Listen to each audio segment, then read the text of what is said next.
advogado, mas na eternidade, no dia do julgamento final, ele será um juiz, e não adiantará você implorar pela sua misericórdia, não adiantará você implorar o seu perdão, porque naquele dia Jesus vai estar assentado no trono para julgar todos aqueles que não creram no Evangelho, que não creram na palavra de Deus. Mas nesta noite, meu amigo, a palavra de Deus vem ao teu encontro, porque Deus te ama demais.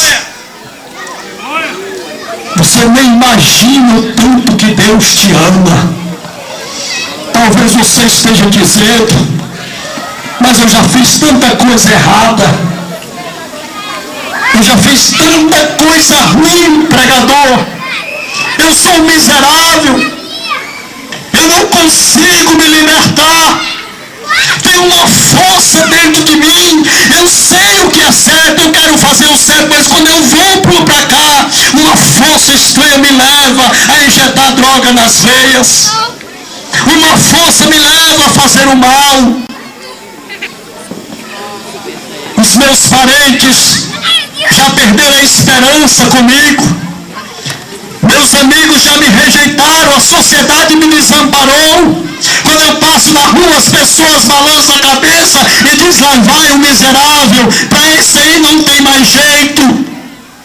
Eu já pensei até mesmo em tirar a minha própria vida, porque essa vida já não tem mais razão para mim. Eu não tenho paz, quando eu me deito para dormir, eu não consigo, existe uma angústia na minha alma, um clamor, eu só vivo chorando, oprimido e deprimido.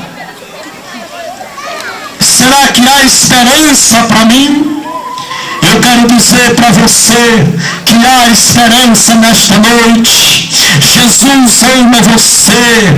Jesus ama, independente do que você esteja fazendo, independente da sua classe social e de quem seja você. Jesus morreu na cruz por você.